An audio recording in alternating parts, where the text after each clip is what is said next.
ഡൽഹിയിലെ പ്രശസ്തമായ ജുമാ മസ്ജിദിലേക്കാണ് നമ്മളിപ്പോൾ പോകുന്നത്.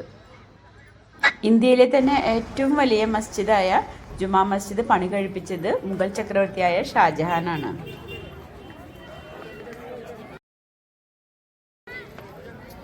നൂറ്റി പടികൾ കടന്ന് ചരിത്രത്തിൻ്റെ മഹത്വത്തിലേക്കുള്ളൊരു കാൽവെപ്പാണിത്. 3 പ്രവേശന കവാടങ്ങളാണ് മസ്ജിദിലേക്കുള്ളത്: നോർത്ത്, സൗത്ത്, ഈസ്റ്റ്. അതിൽ ഈസ്റ്റ് ഗേറ്റാണ് രാജാക്കന്മാർ പ്രധാനമായും ഉപയോഗിച്ചിരുന്ന പ്രവേശന കവാടം. ഇന്ത്യയുടെ ചരിത്രത്തിൽ അതുല്യമായ പദവിയുള്ള മതപരമായൊരു അടയാളം കൂടിയാണ് ഡൽഹി ജുമാ മസ്ജിദ്.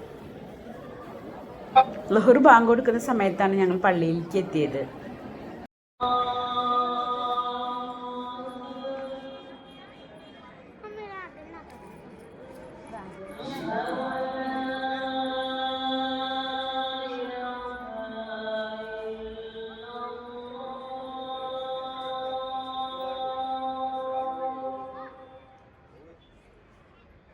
ഒരേ സമയം 25,000 പേർക്ക് വരെ നമസ്കരിക്കാൻ സൗകര്യമുള്ളൊരു പ്രാർത്ഥനാ മൈതാനാണ് നമ്മളുടെ ഈ ജുമാ മസ്ജിദിൻ്റെ പ്രത്യേകത.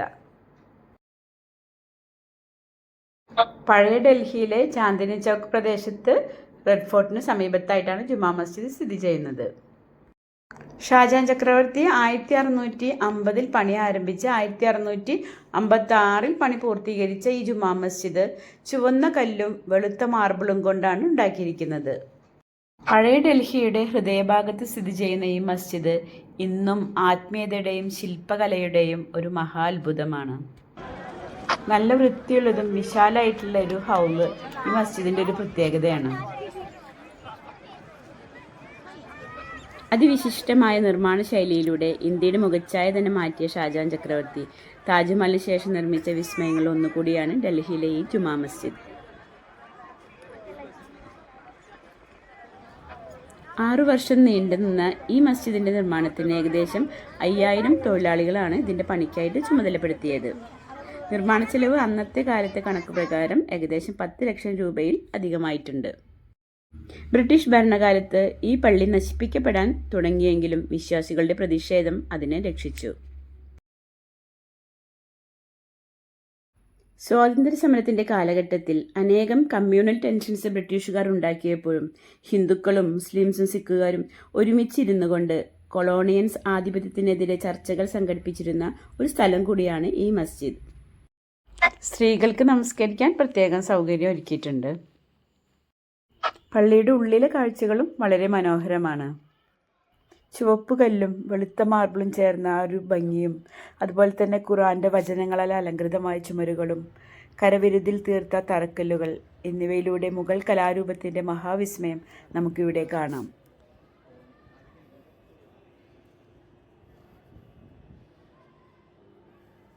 നാൽപ്പത് മീറ്ററിലധികം ഉയരമുള്ള 2 മിനാരങ്ങൾ ഈ മസ്ജിദിൻ്റെ പ്രത്യേകതയാണ്. ഞാനും ടിക്കറ്റൊക്കെ എടുത്ത് അതിൻ്റെ മുകളിലേക്ക് കയറാനുള്ള തയ്യാറെടുപ്പിലാണ്. എനിക്കൊരു പേടി ഉണ്ടായിരുന്നു കയറാൻ പറ്റുമോ എന്നുള്ളത്. നമ്മൾ ആദ്യം കുറച്ച് സ്റ്റെപ്പുകൾ കയറിയതിന് ശേഷം വിശാലമായിട്ടുള്ളൊരു ടെറസാണ്. അത് കഴിഞ്ഞിട്ട് പിന്നെ വളരെ ഇടുങ്ങിയ കോണിപ്പടികളിലൂടെയാണ് നമുക്ക് മുകളിലേക്ക് കയറേണ്ടത്. കുറച്ച് സ്റ്റെപ്പ് കയറിയതിന് ശേഷം ആ ടെറസിൽ നിന്ന് എടുത്തിട്ടുള്ള വീഡിയോ ആണ് ഇട്ടത്. ഇതിന് ശേഷമാണ് നമ്മൾ അതിൻ്റെ മുകളിലേക്ക് കയറുന്നത്. ഇത് ഞാൻ ഏറ്റവും മുകളിലേക്ക് എത്തിയപ്പോൾ എടുത്തിട്ടുള്ള വീഡിയോ ആണ് കേട്ടോ. അവിടെ ഫുള്ള് ഗ്രില്ലുള്ളതുകൊണ്ട് തന്നെ നമുക്ക് ഗ്രില്ലിൻ്റെ ഇടയിൽ കൂടെയാണ് വീഡിയോ എടുക്കാൻ പറ്റുള്ളൂ. ഇവിടെ നമ്മൾ നോക്കുമ്പോൾ ദൂരെ കാണുന്നത് റെഡ് ഫോർട്ടാണ് കേട്ടോ.